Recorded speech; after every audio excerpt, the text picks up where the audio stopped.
Kwa namna ya pekee sana Mungu ametujalia kulitumia jina lake kuvunja hizo kazi za ibilisi, za uchawi, za mizimu, za matambiko na kila nguvu za giza katika jina lake. Zikishaharibiwa, wale watu ambao tumewatumikia wanawekwa huru. Na kupitia huduma hii nimewaona watu wengi wakifunguliwa. Haleluya. Kwa majina kamili naitwa Bernard Boniface Mwafigwa. Mimi ni mzaliwa wa mkoa wa Pwani, wilaya ya Kibaha. Nimeokoka na mpenda Yesu. Na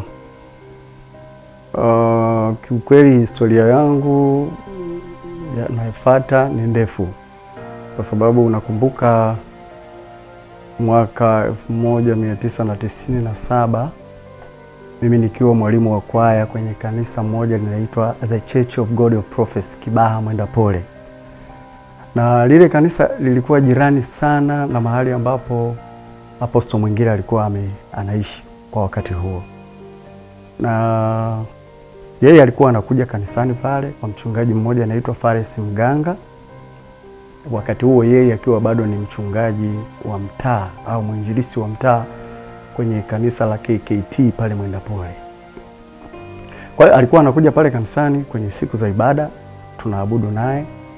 Na akapenda uimbaji wetu. Wakati ule mimi pale nilikuwa mwimbaji, lakini pia nilikuwa ni mpiga bass guitar, lakini pia nilikuwa mwalimu wa kwaya. Kwa hiyo katika kutuangalia anapokuja kwenye ibada pale anatuona.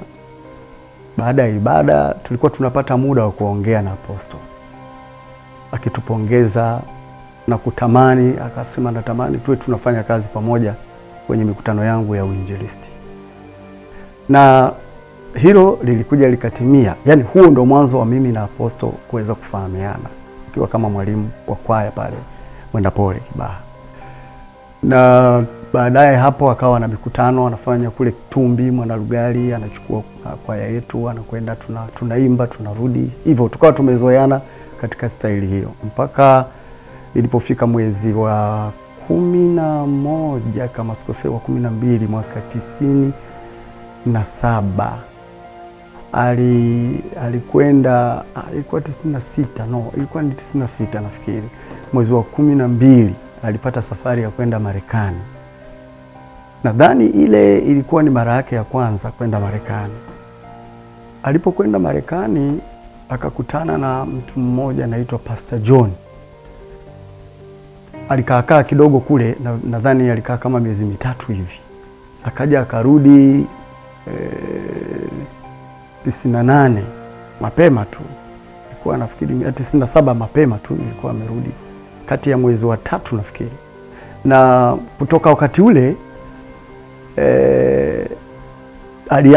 alikuja akaniambia kwamba bwana, mimi nimerudi kutoka Marekani. Nilikuwa nashughulikia habari ya huduma yangu. Huduma yangu inaitwa Ifata. Na Mungu amenipa kibali kuanza huduma Tanzania. Na nikiwa kule ni kati ya California au Chicago. Anasema nilikuwa naomba. Na nilipokuwa nikiomba Mungu alinionyesha. Alisema na mimi kwamba utakaporudi Tanzania umchukue Bernard, yeye atakuwa na wewe kwenye upande wa praise and worship. Kwa hiyo nimerudi na vyombo, nimerudi na microphone, natamani tufanye kazi pamoja. Mimi nilimwambia mtumishi, kama Mungu amesema, tena amesema na wewe ukiwa mbali, mimi ni nani? Basi ikabidi mimi nirudi kanisani kwangu. Nikaaga kwanza, cha kwanza nasema mimi sasa hivi sitakuwepo hapa, nitakuwa mahali fulani kwa ajili ya utumishi. Lakini kana kwamba hiyo ilikuwa haikutosha, mimi sikuweza kufanya ile kazi peke yangu. Cha kwanza nilimshawishi, nikamfuata rafiki yangu mmoja anaitwa Elisha, ambaye nafikiri kwa wengi wa zamani wanamfahamu. Yeye alikuwa ni mpiga solo pale kanisani na mimi ni mpiga bezi na mwalimu. Yeye alikuwa ni mpiga solo na katibu. Nikamuelezea jambo hili. Alipolisikia akasema, sasa mimi wewe Mungu amesema na Apostle kwa habari zako. Je, mimi? Nikamwambia hapana. Kwa sababu aliposema kwa habari zangu haina maana kwamba mimi nitakuwa sasa kama Lucifer, yani kila kitu natoa muziki huku napiga. Inabidi tuwe ni watu ambao tutashirikiana kwa pamoja, tumsaidie mtumishi wa Mungu kazi. Akasema basi haina shida, itabidi tutafute muda twende. Kweli tukatafuta muda, tukaenda nyumbani kwake, tukamuona, tukazungumza naye, na lile jambo lilikuwa na kibali sana. Kwa hiyo tulipokelewa vizuri, na baada ya hapo niliendelea, sikuishia hapo. Nikaendelea kumshawishi kwamba tumpate mtu mwingine wa tatu ambaye atatusaidia kupiga rhythm. Maana mimi nilikuwa napiga bezi, Elisha anapiga solo. So wakati mwingine kwenye muziki, wanamuziki wanajua kwamba kwenye muziki ili uweze kupiga vizuri kuna namna zake. Kwa hivyo kwa mara ya kwanza sijajua ni kwa nini Apostle alikuwa amesita. Lakini baada ya kumbembeleza sana, kuna kijana mmoja alikuwa anaitwa Harodi. Tukasema tungetamani sana huyu bwana tuwe naye ili tuweze kukamilisha safu yetu ya muziki, tuweze kuzalisha kitu kilicho kizuri. Apostle alikuwa ni msikivu na hakutudisappoint. Akasema basi kwa ajili ya huyo kijana nitanunua gita la 3, kwa sababu alikuwa na magita mawili. Nadhani kipindi kile keyboard ilikuwa bado. Yana magita mawili na microphone 2, alikuja na amplifier ya Crest Audio, akaja na mixer ya Studio Master, na zile microphone za Shure za kamba 2. Na moja ilikuwa nyeusi, 2 nyeupe zile. Nazikumbuka. Za silver. Sasa kuanzia wakati ule akaanza kutembea na sisi. Na safari zetu tulikuwa tunaenda Morogoro. Pale Morogoro tulikuwa tunakutana na kuna mzee mmoja, nafikiri sasa hivi ni marehemu, mzee Masawe. Lakini pia mzee mwingine naye ni marehemu pia, mzee Mjeru. Lakini pia kuna Profesa Lulandala. Hao ndio walikuwa wenyeji wetu wakati ule tunapokwenda kufanya mikutano, kufanya semina pale katika mkoa wa Morogoro pale mjini. Lakini tukitoka pale huwa tunakwenda tena Kilombero. Kule kuna mtu mmoja tulikuwa tunamkuta anaitwa Mgonja, na mwingine anaitwa Njau, na mwingine Mlelwa. Kwa walikuwepo wengi na wakina mama Nokomolwa, Grace na Komolwa, wengi ambao niliwakuta wakati ule ndio wao walikuwa wanatupokea kule, na kina Ibrahim Mwansasu. Kina Ibrahim Mwansasu. Kwa hiyo tukawa tunapokewa kule, tunafanya ziara zetu. Baada ya kutoka pale tukawa tunafanya ziara hizo karibu kila mwaka. Na kila mwaka tukitoka mikoa au sehemu ambazo tunaenda ni zile ili kutengeneza watu kuweza kuzoea na kutengeneza watu kujijua huduma ifuata. Kwa hiyo tulikuwa tunatembea hivyo, tunaenda hivyo. Tukatoka hapo tukaenda Iringa. Pale ndipo tukamkuta mzee Mwakalalile, mzee Kidibule, tukawakuta na watu wengine wengi, kina mama Mbilinyi, kina mama Makisinini ambaye sasa hivi nadhani kwamba yeye hatunaye tena. Na ni wengi ambao ninawataja kina ambao walikuwepo pale na wakumbuka, sasa hivi hawapo. Lakini huo ndio ulikuwa mwanzo wa kutumika na Apostle Mwingira. Na nimetumika naye katika staili kama hiyo kwa muda kidogo. Tumetembea hivyo karibu kuanzia mwaka 97 hiyo Januari mpaka tukamaliza mwaka 97 Disemba, tukafunga mwaka, tukawa tunaenda kwenye zile kambi. Kambi yangu ya kwanza mimi kuhudhuria kabla ya haya makusanyiko ambayo nyinyi mnayaona leo, kulikuwepo zamani kuna kitu kinachoitwa kambi ya Disemba. Na ile kambi ya Disemba ilikuwa inakusanya hivi kama unavyoona kusanyiko, watu wanatoka sehemu mbalimbali, ingawa kwa kipindi hicho kwa sababu huduma ilikuwa haijapanuka sana, kwa hiyo hakukuwa na watu wengi labda wa kutoka nje ya nchi na nini. Lakini kambi ya kwanza ambayo nilihudhuria ni kambi iliyofanyika pale Tumbi Kibaha. Hiyo ndio ilikuwa kambi yangu ya kwanza. Na baadaye kambi zikaendelea mpaka tukaja tukahamia alipokuja kununua Precious Center. Kwa hiyo aliponunua Precious Center, sasa vitu vyote karibuni vingi vilikuwa vinaendelea kufanyika pale Kibaha. Na nakumbuka ilipofika mwaka 1998 Apostle aliniozesha aliniozesha mimi, nikawa ni mtu wa kwanza kabisa katika huduma ya Efata, kama huduma ikiwepo Efata, kupewa mke na Bwana Yesu. Kwa hiyo nikamshukuru Mungu kwa hilo, na kuanzia wakati huo tukawa tunaendelea kutembea na Apostle. Mwaka 98, 99 tunakumbuka tulikuwa Dakawa. Mtumishi kwanza alituletea, kabla tujaenda Dakawa tuliweka kambi hapa Sinza kwa mzee Kitange, kwa marehemu Kitange. Tulikuwa tumeweka kambi pale, ndio maandalizi yetu yalipokuwa yanafanyika. Tukitaka kutoka kwenda kwenye mizunguko lazima tukae pale kambini. Sisi tuko kambini kama wanamuziki, tunapata kuzoeana na kujifunza vitu vipya kwa ajili ya kwenda kuvifanya huko tunakokwenda. Kwa hiyo alikuja akatuletea Subilaga, akatuletea na marehemu Peter Mwendi. Kwa sasa hapo ndipo rasmi kabisa Efata Bendi ilipoanzia. Na sasa pale tuliweka kambi, tunakaa kwa mzee Kitange, tunalala kwa mzee Kitange, lakini wakati mwingine tunaenda kula kwa marehemu Mama Mwankanye maeneo ya Sinza hapo Mori. Kwa hivyo tulikaa pale, huo mwaka 97, 98 mpaka nilipokuja mimi nikaoa 99. Tulikuwa tunazunguka kwenye mizunguko sasa ya huku na kule. Tunakwenda Iringa, tunakwenda Kilimanjaro. Tulipofika Kilimanjaro, Apostle nafikiri Mungu alimuongoza kukaa pale kidogo. Nafikiri hiyo kwa kwenye 99, 2000 kitu kama hicho. Alikaa sana. Tulikaa pale karibu miezi kama 6, 7 pale kwenye nyumba ya Mama Machangi. Tulikuwa tunaishi pale. Sasa wakati huo tayari tulishaongezeka wanamuziki. Tuliletwa, alikuwepo mwanamuziki mmoja anaitwa Elifitia, alikuwepo mwanamuziki mwingine anaitwa Lizi Chama, alikuja mwanamuziki Clara Kitange. Wakati ule tulipotoka hapo kwa nani, na yeye alikuwa amejiunga na huduma. Kwa hiyo tulikuwa tuko wengi.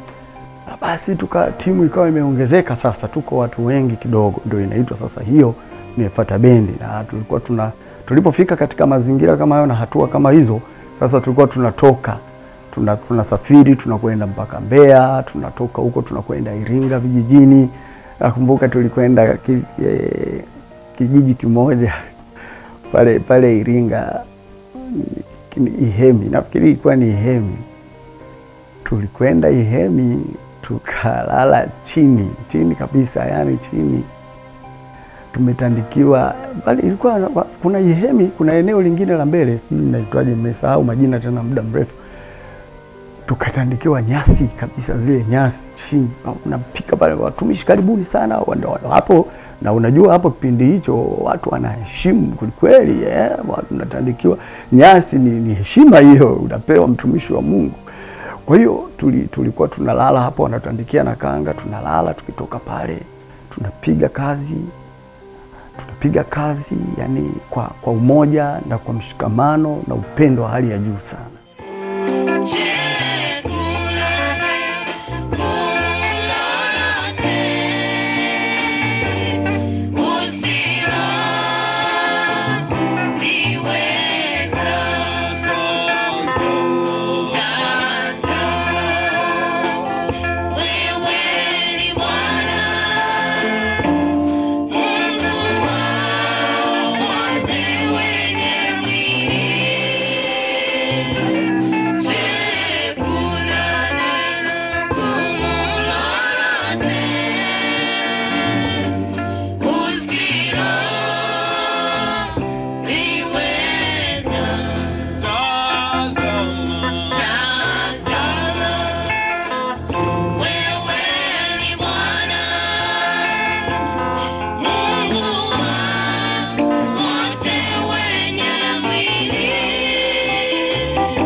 uzuri kwamba yeye baba mwenyewe mtumishi alikuwa karibu sana na sisi sana, na alikuwa akitutia moyo, kwa sababu unajua wakati safari yoyote mnapotembea wakati mwingine mnaweza mkawa na maswali mengi sana ambayo hayana majibu, lakini yeye kama yeye alikuwa anajua kama mtumishi. Kwa hiyo alikuwa anatutia moyo sana katika ile safari kwamba jamani, msione hivi mnavyoona leo hii watu wanawacheka, acheni wao wacheke, lakini kuna wakati utafika watu watatamani kuja, na bahati mbaya kwa kipindi hicho hawataweza. Kwa hiyo maneno yale yalikuwa ni maneno tu, wala hakuna kitu kingine chochote, lakini maneno yenye nguvu, yalikuwa very powerful, ambayo yalikuwa yanatufanya sisi tusichoke wala tusijisikie kupungukiwa, hata kama ni kweli kwamba tulikuwa bado ujana wakati huo, ndio tuko vijana, tuna uhitaji wa kutengeneza maisha na nini.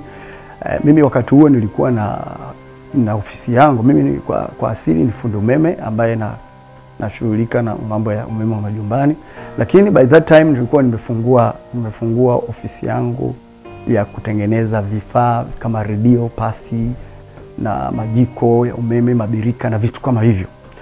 So nililazimika kuacha kila kitu. Na Elisha mwenzangu, yeye alikuwa kazi yake kubwa ilikuwa ni kutengeneza vitu ni carpenter.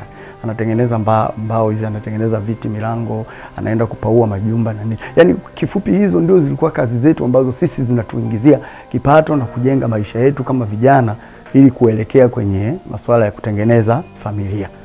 Lakini baada ya mtume aliporudi kutoka Marekani hiyo mara ya kwanza, alipokuja kutu approach kwamba anahitaji afanye kazi na mimi nikawatafuta hao wenzangu.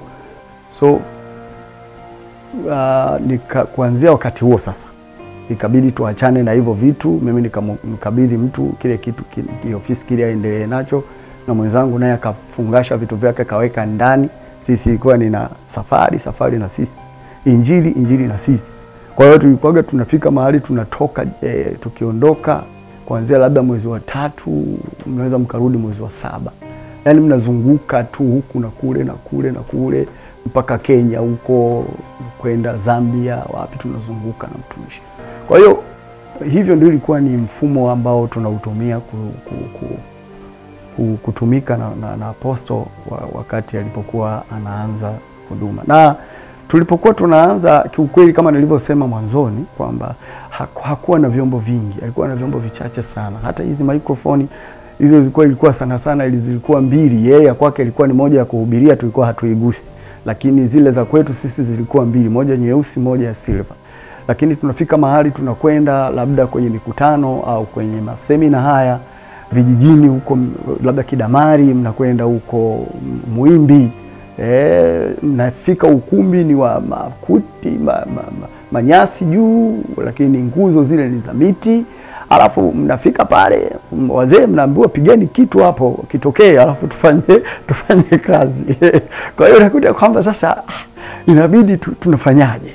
Mtu akikushikia microphone inakuwa kidogo kuna tatizo, mtu anachoka na akiinama na wewe inabidi umfuate huku unapiga. Kwa hiyo ilikuwa ni kazi, shughuli pevu kweli. Lakini tulikuwa tunajitahidi, baadaye tukapata ufahamu na sasa kwa nini tusisifunge hizi microphone kwenye nguzo. Kwa hiyo tunachukua kamba, tunachukua microphone zetu, tunafunga kwenye nguzo, shika gitaa langu la bass, shika rhythm, mwingine anashika solo, tandika muziki kweli, na roho ya Mungu anashuka hasa kweli, na watu wanafunguliwa. Mpaka hapo Ihemi wakati ule tunapiga kazi, wachawi walikuwa wanatoka majumbani mwao, yeye anafanya kuita tu, anaita haya wachawi waliobaki, wale wengine waliochelewa walikuwa wanakuja na unguruma kama simba, wanakuja wanatambaa.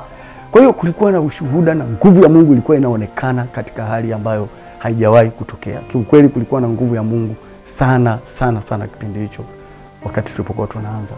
Kwa hivyo tukawa tunaendelea katika hiyo hali, ndio tunatoka tunakwenda sasa Kenya, tunatoka tunakwenda Zambia, tunatoka tunakwenda wakati mwingine. Mimi nilikosa ile safari ya kwenda Uganda, lakini kuna wengine walifanikiwa kwenda, maana kipindi hicho nilikuwa naumwa. Sisi tulikuwa tunatumia vyombo vya New Life Band kweli. Mtumishi alikuwa ana kibali na wale watu. Kulikuwa na bwana mmoja alikuwa anaitwa Marumbo, na mwingine na Amon Kilahiro. Tulikuwa tunatumia drums zao, tulikuwa tunatumia vyombo vyao. Lakini kwa siku moja ikatokea mpishano tu, na nafikiri ilikuwa ni adui tu, mpishano wa kauli, sijui au mgongano wa maslahi, sielewi, yani kindani sikujua hasa nini kilitokea, lakini tulichokiona ni kwamba wale mabwana walikasirika, wakaamua kuchukua vyombo vyao, na tulikuwa na mkutano pale Mashujaa, mkutano wa nje, wakachukua vyombo vyao wakaondoka navyo. Lakini Apostle kipindi hicho nakumbuka aliporudi kutoka Uingereza, alienda Uingereza mara ya pili, nafikiri ilikuwa mara ya pili alienda Uingereza, akarudi na drums. Ndio kipindi hicho alirudi na drums, akarudi na vyombo vingine vingi, sikumbuki kimoja, lakini ni vingi amerudi navyo. Lakini wakati sisi tunaanza safari, tunaondoka kwa ajili ya kufanya huduma ya mzunguko ule, rutini ya mwaka, vile vyombo nadhani vilikuwa bado mtumishi Swira kama sikosei alikuwa anavishughulikia kwa ajili ya kuvitoa bandarini. Na wakati huo sasa ndio sisi mkutano kule, ratiba ya mkutano ilikuwa imeshaanza. Kwa hiyo tulilazimika twende tu kwenye mkutano kwa sababu vyombo vya New Life vilikuwepo. Kwa hiyo tulitegemea kwamba tungeweza kufanya mkutano wetu vizuri pasipokuwa na shida yoyote mpaka tumalize, then vile vyombo wakati huo vitakuwa vimeshatolewa kule. Lakini bahati mbaya hilo halikutokea. Alipokuwa anajiandaa na ule mkutano, sijui kama tulikuwa tumeanza au tulikuwa bado ghafla tu mabwana wakagairi, kwa sababu sisi tunahitaji vyombo vyetu, hatutaendelea mkutano kwa nyinyi, tafuteni vyombo vingine mahali pengine popote. Basi baba alipanda, nakumbuka wakati ule ana Land Cruiser yake ile nyeupe ile, alipanda ile akaja huku Dar es Salaam kwa ajili ya kuja kushughulikia hivyo vyombo. Kwa hiyo akaja akachukua vile vyombo akavileta, vikaja pale Moshi. Nafikiri ikiwa within a day, alitembea usiku na mchana, akaja akageuka akarudi, kiasi kwamba haikuweza kugundulika kwamba kulikuwa na tatizo la vyombo pale limejitokeza, kwamba watu pengine shetani alichokusudia alitamani aone kwamba sisi tunaadhilika pale, sasa tutaona huo mkutano utakuwaje. Na unajua kipindi kile mtumishi mwingine alikuwa ana vita sana kutoka kwenye madhehebu. Ukumbuke yeye alikuwa ni mwinjilisti wa Lutheran, na kile kitendo cha kuondoka pale Lutheran kilionekana walikihesabu wao kama uasi, na kwa sababu hiyo kwa namna fulani alikuwa anapata vita nyingi sana kutoka kule alikokuwa akifanya. Na jambo lolote likiwa limetokea pale kama ni baya, basi wale wa upande wa pili huwa wanafurahia kwamba unaona bwana, sisi tulijua bwana, unaona bwana. Sasa shetani nadhani alitumia hiyo opportunity kwa ajili ya kutaka kufanya kama vile kutaka kumshusha fulani, lakini Mungu alikataa. Na hapo ndio tulianza kumuogopa Mungu sisi sote, kwa sababu kitendo kile ambacho kilitokea kilikuwa ni kitendo cha ghafla. Lakini pamoja na hayo, na kulikuwa uwezekano katika hali ya kibinadamu, katika hali ya kawaida, uwezekano ulikuwa ni mdogo sana kuweza kusolve lile tatizo liende hadi mkutano ule uweze kufanyika. Lakini Mungu alimtumia mtumishi na aliweza kufanya hicho kitu. Kwa hiyo ni jambo ambalo kwa kweli ni kati ya matukio makubwa yaliyojitokeza wakati Apostle Mwingira anaanza kazi, sitaka nisahau katika maisha yangu. Baba alipotuidhinisha rasmi sasa kwamba tuwe wana bendi, sasa ametengeneza Ephata bendi. Maana yeye alikuwa, tulipokuwa tunaanza kazi, alikuwa na maono yake, na yale maono alikuwa anajaribu kuyainject kwetu, kwamba mimi nataka hii Ephata, huduma yangu ya Ephata iwe na kitu kinachoitwa bendi, Ephata bendi.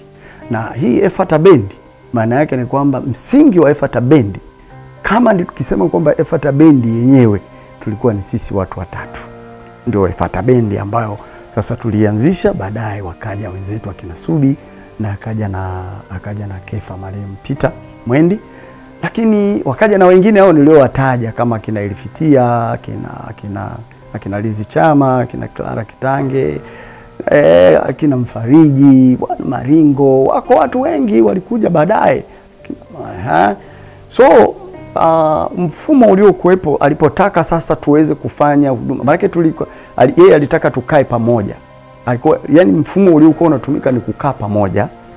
Kazi yetu kubwa ilikuwa maana kipindi hicho alikuwa alishatutenganisha waombaji na waimbaji. Sisi kwenye bendi yetu kama bendi tulikuwa tunakaa pamoja pale Sinza. Tulianzia Sinza bendi yetu.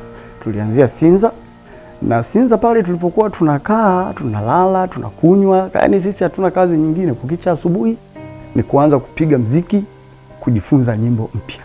Na ukweli ni kwamba sisi tulikuwa tunafanya mziki kwa umoja na kwa kushirikiana. Ingawaje wakati mwingi mimi nilikuwa ni mtunzi wa nyimbo nyingi ambazo zimetangulia kwenye Efata bendi ambayo ile ya mwanzo kabisa, mimi nilikuwa ni mtunzi. Nakumbuka kuna wimbo ule kama nilitunga, Bwana Yesu kwetu sisi ni kimbilio na nguvu. Kuna nyimbo zipo nyingi ambazo tulikuwa tunazitunga pale. Kwa hiyo tulikuwa tunautumia huo kwamba tunakaa pamoja, anatuweka pamoja. Sisi kazi yetu ni kuomba na kufanya mazoezi. Kuomba na kufanya mazoezi. Katika kuomba na kufanya mazoezi ndipo mlipokuwa mnazaliwa nyimbo. Kwa maana ya Roho Mtakatifu analeta wimbo. Wimbo unapoletwa pale, tunauedit, tunafanya kile, unatokea wimbo, na ndio tulikuwa tunatumika nazo kwenye vipindi ambavyo tunatembea kama Efata bendi tukiwa pamoja na mtumishi.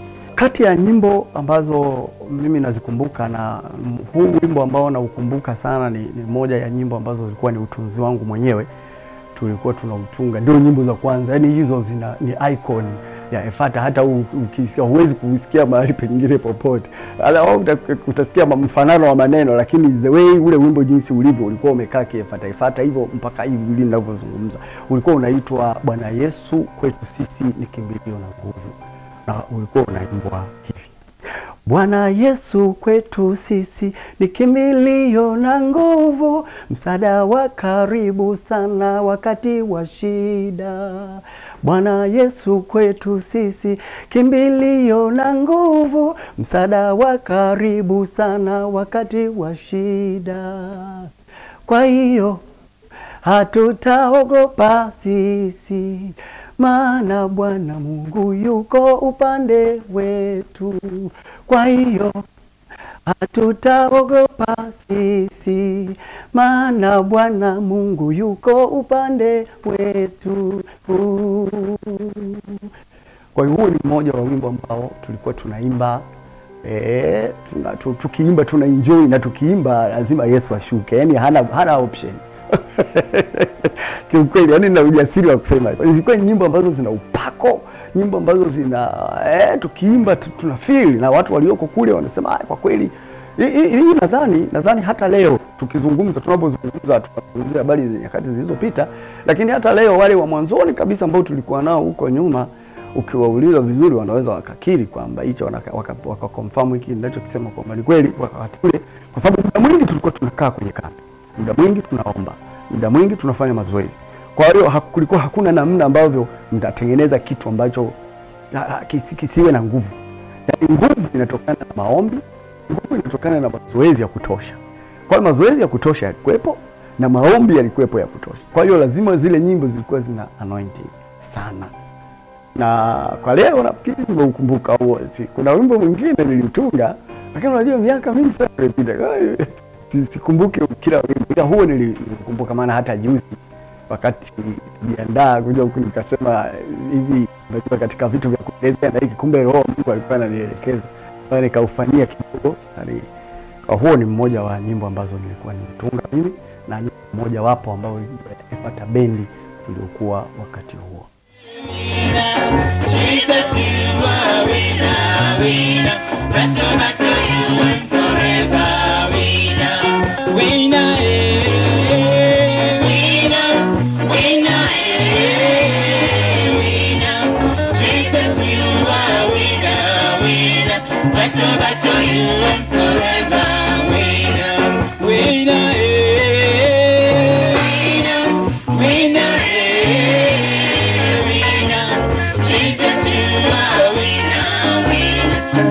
Battle, you are forever winner. Jesus is the mighty God. Jesus is the mighty God. Jesus is the mighty God.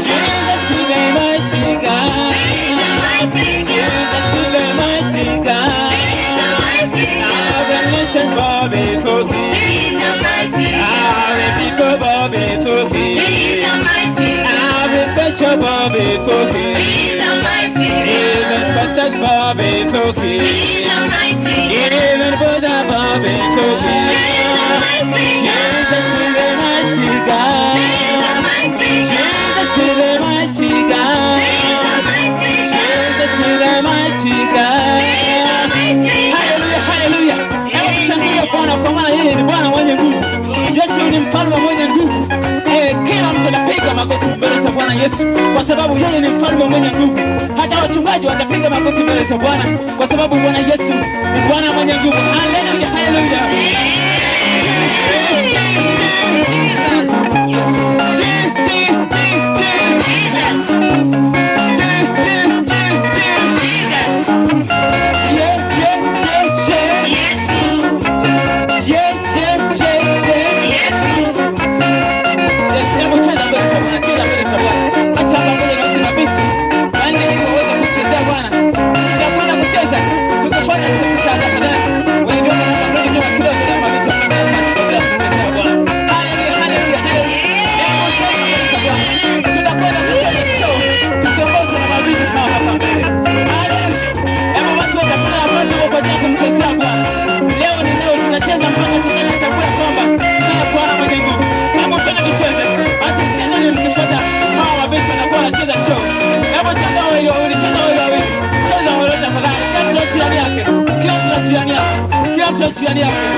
Kwa kuzungumzia habari ya muziki tulikotoka na Apostle, unachokizungumza ni kweli kabisa. Apostle ni Apostle. Kwanza cha kwanza lazima watu wote wa hili jambo walijue, Apostle ni musician, yule ni mwanamuziki. Na katika uimbaji wetu sisi tulipokuwa tunaimba naye kwa kipindi kile, alikuwa anashiriki sako kwa bako, kila tulichokuwa tunafanya alikuwa na yeye anashiriki. Na wakati mwingine mnaweza mkafika mahali nyinyi mnaweza mkasinzia kidogo, lakini yeye akaamsha na ngoma ikaamka kweli kweli. Yaani akishika maiki akisema aimbe, hakuna anayeweza kukaa chini, lazima mtapiga. Na hata mapepo, na yeye huyo ndio staili ile ya uimbaji ndio ilinibeba mimi na kunisaidia sana katika namna ya uimbaji wangu, hata kufikia hivi hapa nilivyo. Yaani ile namna jinsi anavyoimba kwa confidence, kwa nguvu, anaimba kwa kujiamini, anaimba. Basi ile kitu ilikuwa inanijenga sana mimi, nikimwangalia yeye na mimi nikitoka pale na mimi nachukua na kamata kijiti na nafanya kitu kama hicho.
Na kimkweli Apostle alikuwa na vision hii ya kitu hiki tunachoonekana leo hakikuwa kimetokea tu, ilikuwa ni vision. Maana wakati ule tunapataga nafasi ya kukaa na Apostle, tukimaliza kufanya kazi tunapataga muda wa kukaa naye, tunaanza kupeana mawili matatu, tunaanza kuelekezana, anaanza kutufundisha na kutuelekeza, anaanza kutugawia na kutudonyolea maono yake, yeye anaona nini.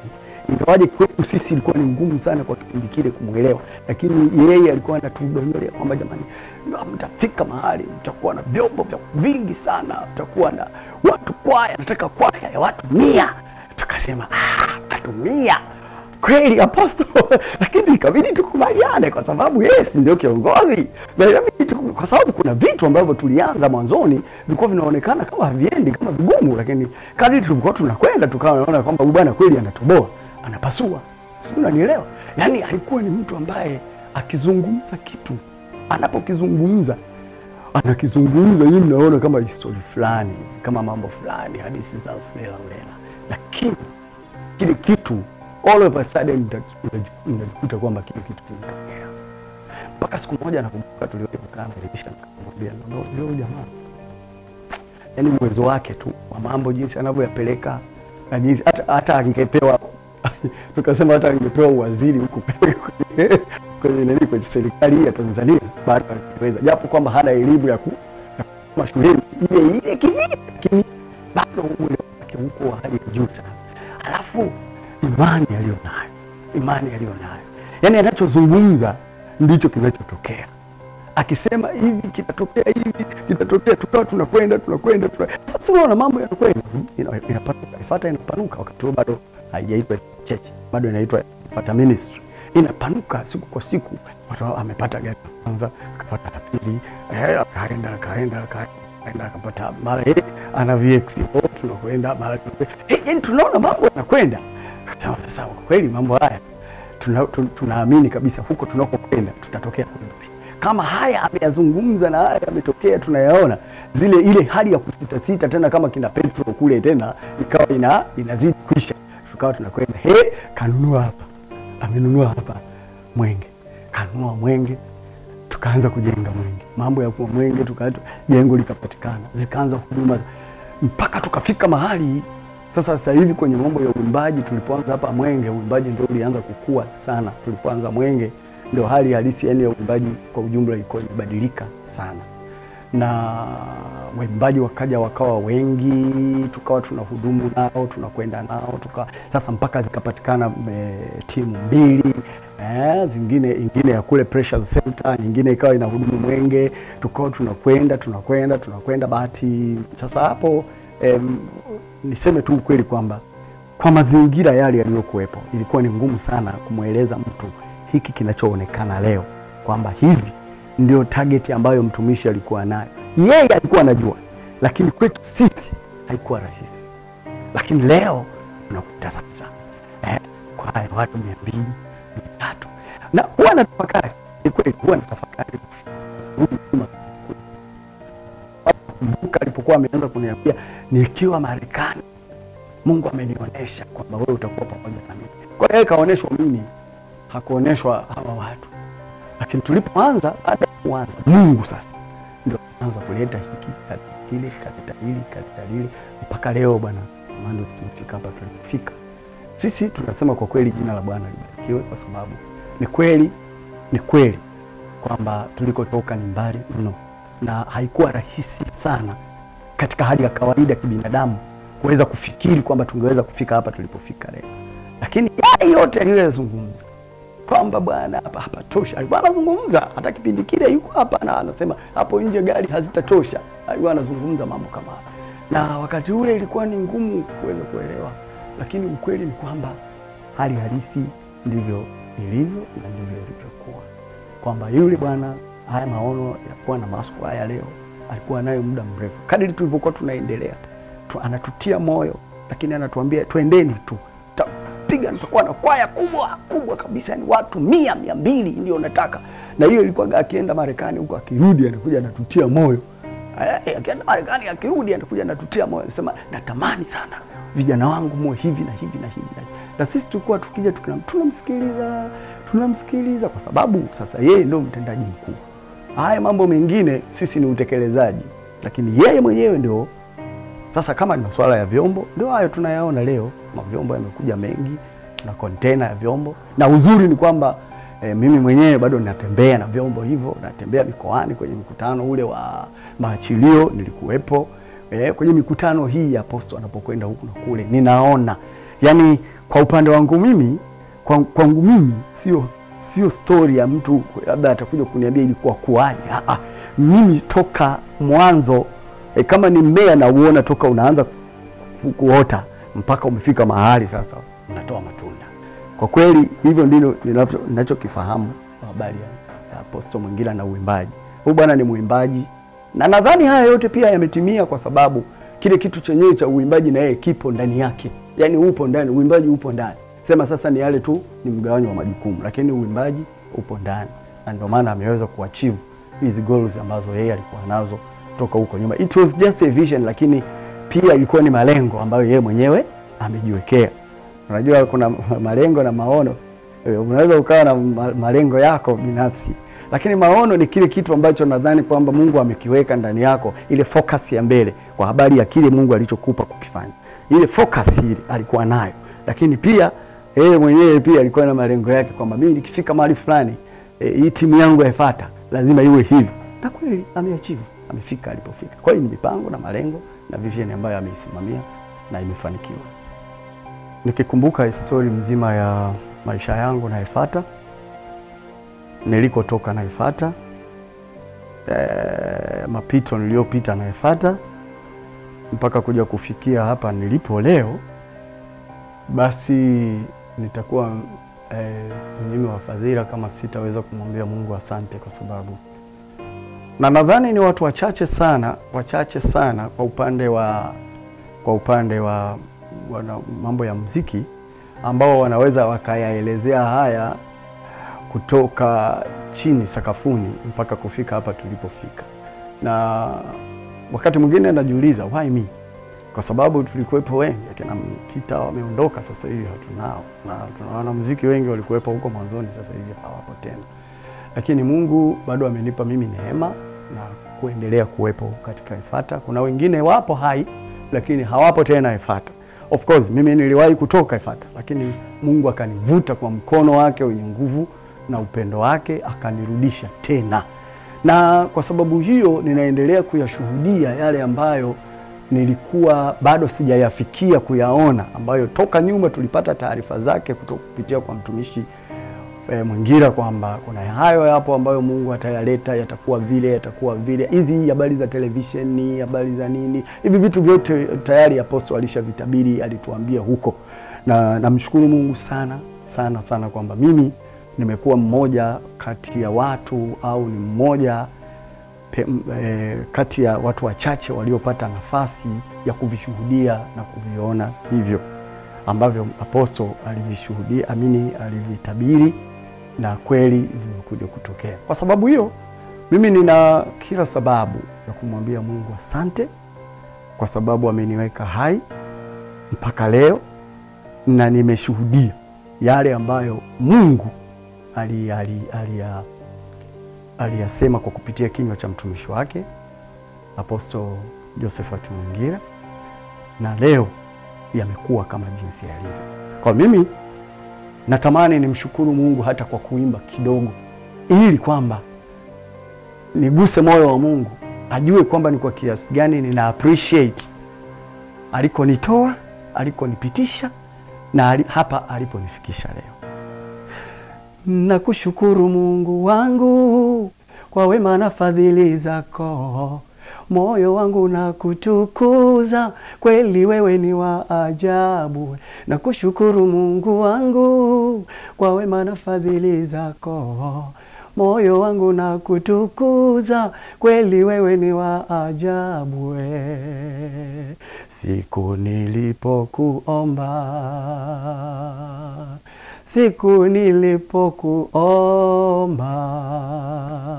siku nilipokuomba mimi, siku nilipokuomba ulisikia kilio changu. ulisikia sauti yangu, ukayaona machozi yangu, ukanipa na haja yangu. Bwana Yesu nakushukuru. Siku nilipokuomba, siku nilipokuomba, siku nilipokuomba mimi, siku nilipokuomba, ulisikia sauti yangu, ulisikia kilio changu, uliyaona machozi yangu,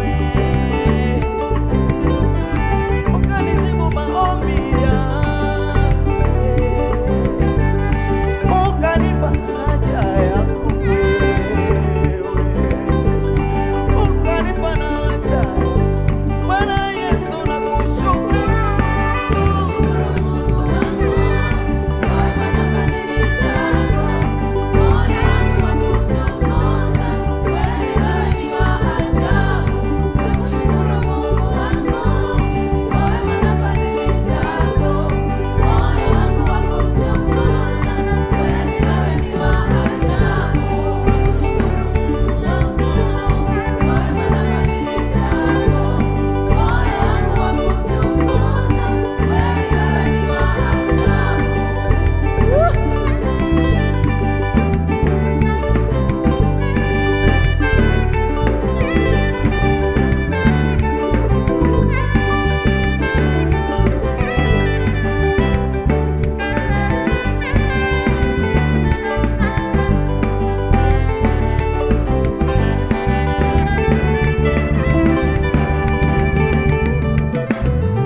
Siku nilipokuomba,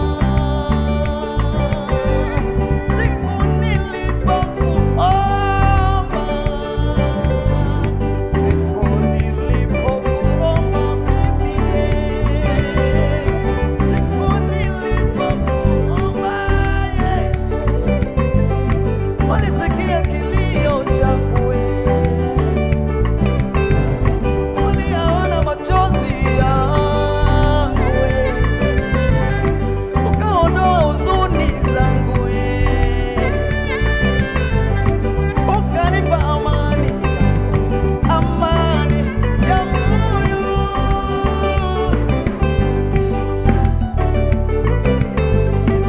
Bwana Yesu nakupenda, Bwana Yesu nakupenda, Bwana Yesu nakupenda, Bwana Yesu nakupenda, Mwokozi nitende mema sana, sifu Mwokozi wangu, uwa Mwokozi wangu, Mungu kama wewe Bwana, penda Jehova Jire, penda Bwana Yesu, penda Mwokozi wangu, Mungu kama wewe. Piga vigelegele kwa Bwana.